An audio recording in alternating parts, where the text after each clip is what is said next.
चौथे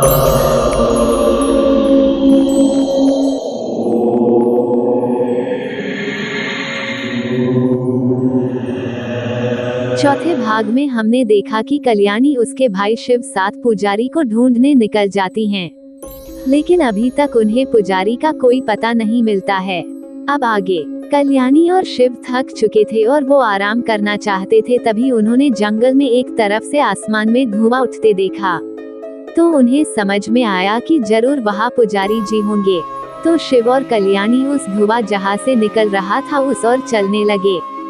थोड़ा चलने के बाद वह दोनों एक झोपड़ी के आगे आके खड़े हो गए। झोपड़ी के बाहर कोई खाना पका रहा था।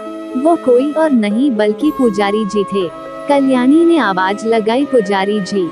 अचानक किसी के बोलने से इनका ध्यान गया, तो उन्होंने देखा कि दो बच्चे इनके सामने खड़े थे। कल्याणी ने देखा पुजारी जी वृद्ध और धीर व्यक्ति थे और उनका नाम धर्मनाथ था।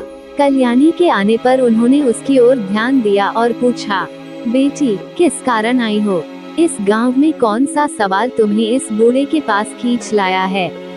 कल्याणी ने संकोच से कहा, पंडित जी, उस शापित मंदिर के बारे में जानने आए हैं। मैं जानना चाहती हूँ कि इस मंदिर को श्रापित क्यों किया गया था। उस मंदिर के अंदर ऐसा क्या है जिसे छुपाया जा रहा है? और उसने आगे जो भी घटना हुई वो सब पुजारी जी को बताई कि वो और उसका भाई कैसे उस मंदिर में गए थे और वहाँ उनके साथ क्या क्या हुआ। साथ ही में साधु महाराज की बात भी बताई कि वो मंदिर का राज जो सिर्फ आप ही जानते हो। पंडित जी ने गहरी सांस ली और कहा, उस मंदिर की कहानी बहुत पुरानी है। वो केवल एक मंदिर नहीं, एक त्रासदी की गाथा है। अगर तुम उस रहस्य में उलझना चाहती हो तो ध्यान रखना कि उसका अंत बहुत ही भयानक होगा, किसी की जान भी जा सकती है। धर्मनाथ ने कहना शुरू किया, सदियों पहले उस मंदिर में नियमित पूजा होती थी। गांव के सभी लोग मंदिर की देखभाल करते थे और वह स्थान पुण्य और शांति का केंद्र था। लेकिन एक दिन गांव में एक अजनबी साधु आया, जिसकी तुमने अभी बात की। वो वही शापित साधु है बेटी। साधु की नजर मंदिर के भीतर स्थित एक रहस्यमय शिला पर पड़ी, जो तुमने मंदिर में देखा ही होगा, जिसके बारे में कहा जाता था कि उसमें अपार शक्तियां छिपी हैं। साधु ने अपनी तांत्रिक विद्या से उस शिला को पाने की कोशिश की, लेकिन जैसे ही साधु ने अपनी शक्ति का उपयोग किया, मंदिर के देवताओं ने उसे रोक दिया और साधु को श्राप दिया गया। उस श्राप के कारण साधु वहीं पर पत्थर बन गया और मंदिर के द्वारों को श्रापित कर दिया गया। अब जो भी उस मंदिर के भीतर प्रवेश करता है वो श्रापित हो जाता है। कई वर्षों से कोई भी उस मंदिर के पास नहीं गया, क्योंकि जो भी गया वो वापस नहीं लौटा, और जो जाता वो वहाँ शापित आत्मा बनकर ही रह जाता है। लेकिन तुम लोग कैसे बच गए, ये समझ में नहीं आ रहा। तो कल्याणी ने फिर वह छोटी लड़की की आत्मा की बात बताई कि कैसे उनको उसने बचाया। ये सुनते ही पुजारी जी के आंखों में आंसू आ गए। कल्याणी ने ये देखा तो उसे समझ में नहीं आया, तो उसने पूछा, क्या हुआ पुजारी जी? तो पुजारी ने आंसू लुछे और कहा कि वो लड़की कोई और नहीं बल्कि वह मेरी ही इकलौती बेटी थी। इतना कहते ही पुजारी जी फूट फूट के रोने लगे और उन्होंने बताया कि कैसे एक अघोरी ने उनकी बेटी को अगवा कर लिया था। वो अघोरी अपनी शक्तियों को बढ़ाने के लिए नाबालिग लड़कियों की नरबली देता था।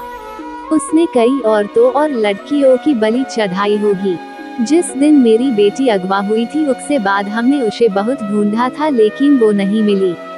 कुछ दिनों बाद एक जगह पर इसके खून से लदे हुए कपड़े मिले थे, लेकिन उसकी लाश का कोई नामो निशान नहीं था। सुना है अघोरी इंसानों का कच्चा मांस खाते हैं। तो ये सोचकर मेरी पैरों तले से जमीन सरक गई थी। ये सब होने के वजह से मेरी पत्नी की भी मौत हो गई थी।